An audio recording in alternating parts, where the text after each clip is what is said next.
All right, hello once again. This is Jeff Scott of Rankin Technical College, and as part of the Rankin Technical College AWD 1000 Web Development Technologies class, I've been doing a series of videos based on the Mozilla Developer Network Learn Web Development series. And right now I'm in the CSS section, so I've done the getting started and I've done the HTML, so I'm in here and I'm just finishing up on the CSS first steps. And I'm supposed to be going into using your knowledge. So it says, with the things you've learned so far, you should find that you can format simple documents using CSS to add your own style to them. This assessment gives you the chance to do that.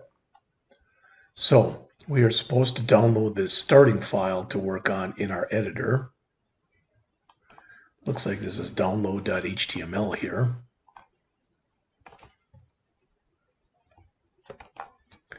So I'm going to grab all of it.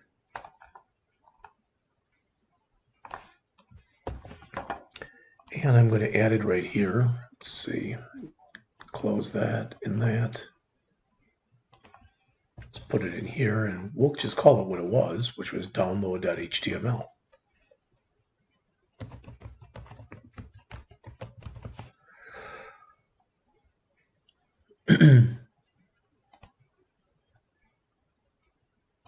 So there it is. If I run it right now, I have no idea what it looks like. It looks like this. Okay. All right.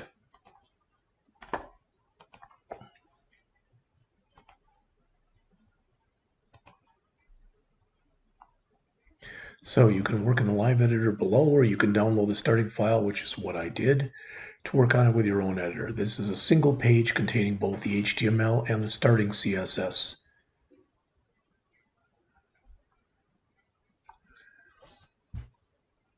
The following example shows a biography which has been styled using CSS. The properties used include font family, color, border bottom, font weight, font size, and text decoration. And let's take a real quick look here. And here from lines 8 through about line 39 is our CSS. So if we look at it, the body will have a background color of white, a font color which is close to black, a blackish gray or a grayish black. The font family will be Arial if for some reason that wasn't available, Helvetica, and if for some reason that wasn't available, sans serif. There'll be 1 em of padding all the way around and no margin. H1s will have whatever this color is, and I'm not sure what that is. The font size will be 2em. They will be a Georgia font if that's not available, a Times New Roman, and you'll notice that that is inside of quotes, and that is because there are spaces between Times and New and between New and Roman. And if there's not a Times New Roman Times, and if there's not that, a serif font. In addition, it will have a border just on the bottom, a 1 pixel solid border, which is the same color as the actual tag itself.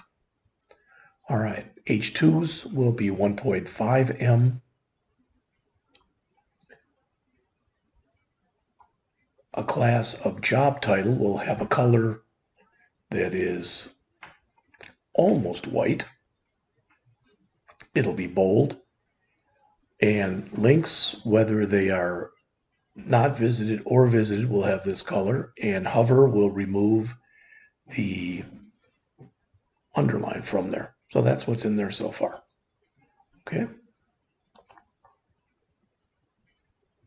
And as the author says, he has used a mix of selectors, styling elements, etc. So we're supposed to use CSS to change how this biography looks by changing the properties values that we've used. It says make the level 1 heading pink using the CSS color keyword hot pink. All right, we'll start with that.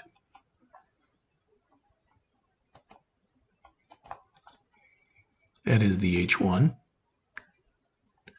Now, I don't know if it already is that color, so let's double check.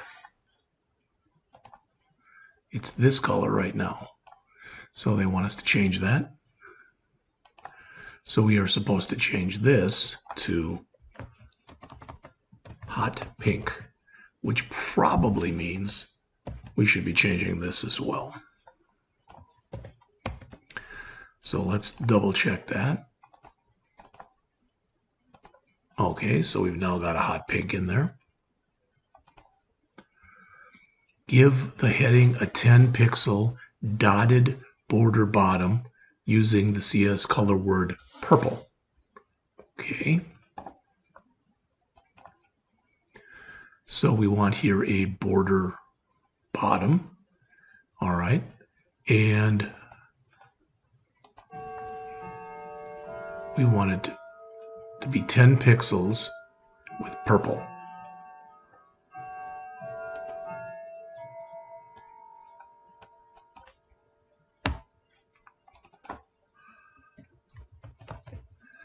And I think it was dotted.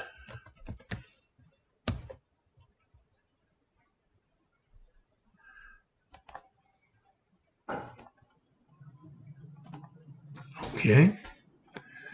Next, we are to make the level 2 heading italic.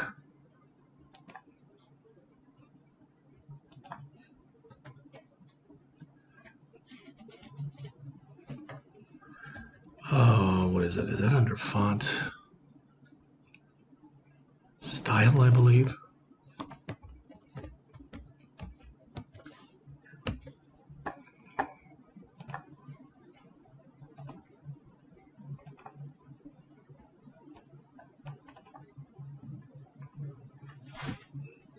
Doesn't really look italic to me.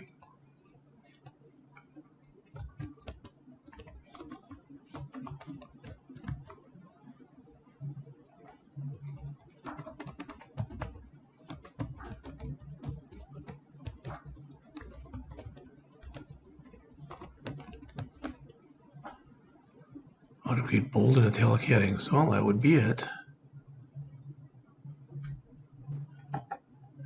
Well, I know we can do it like that with M, but I thought there was another way of doing it. I mean, we can just do it with that. So that means instead of a font style italic, we'll just get rid of that, save, come back into here, and with our H2 tag, which was here, just add an M tag if that's all they wanted.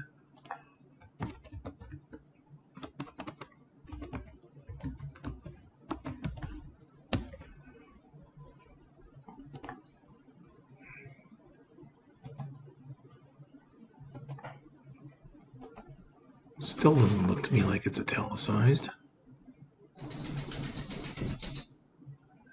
Contact information. Oh, that's what we want. That's the H2. Okay, so that's the level 2, so that worked. Might have been working before, I don't know, but I'm just going to leave it the way it is.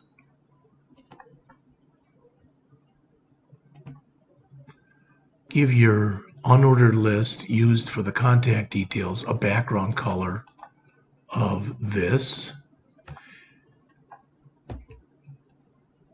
All right, so for the contact details, which are right down here,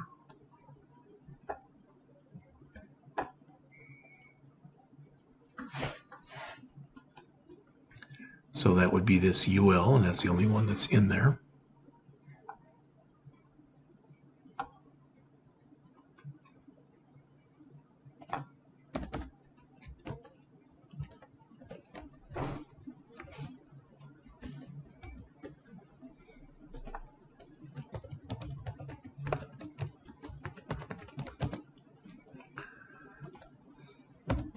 All right, so there's the background color.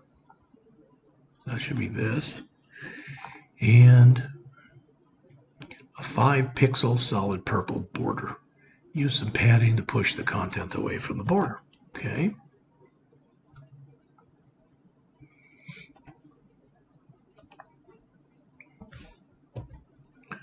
All right. So border, 5-pixel solid purple. And we need to add some padding.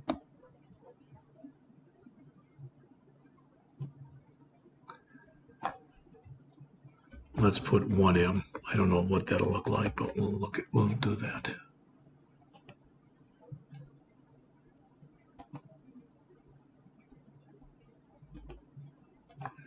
All right, so we've got this. Boy, that padding didn't seem to work either, so let's look at that. And it appears as though our border didn't work, so something is goofed up there.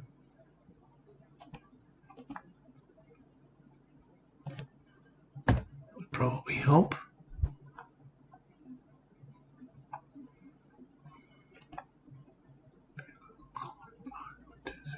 Six, 5 pixels on purple, padding 1M. Let's see what that does. All right, still looks like this isn't being pushed away though. But how does it look in the actual document itself? It looks like this. That looks a lot nicer than mine does. So let's say that we want the left, so 1M on the top and bottom, and let's say 2M's on the left and right. See if that makes it look a little better than it did. Yeah, that's pretty good.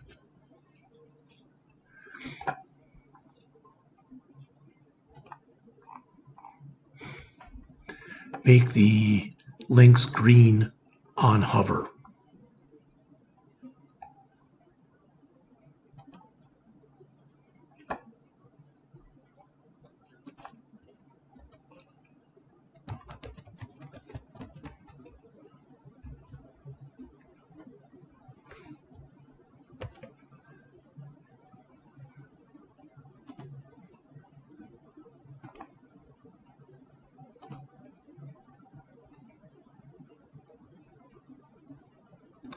All right, so I believe at least that was everything that we've been asked to do.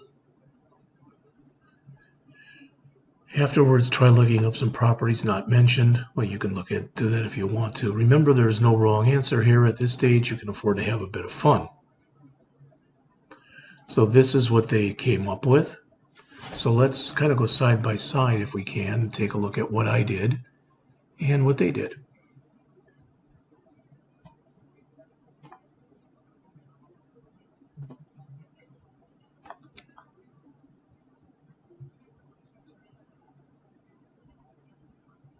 So for the H1,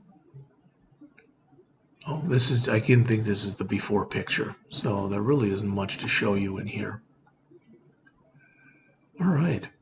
So congratulations on finishing your first module. You should now have a good general understanding of CSS and be able to understand much of what's happening in the style sheet. In the next module, entitled CSS Building Blocks, as they mentioned there, we will go on to look at a number of key areas in depth. So what have we done so far? We have gone through the first part of this where we talked about what CSS was, a simple getting started. We talked about how CSS is structured and how it works. So that's it for this first part. In the next part, we'll start going over the building blocks. One of the most important things that'll be in here, not that they're not all important, but as we'll talk about the box model in there, as well as a few other things. Be back with that shortly.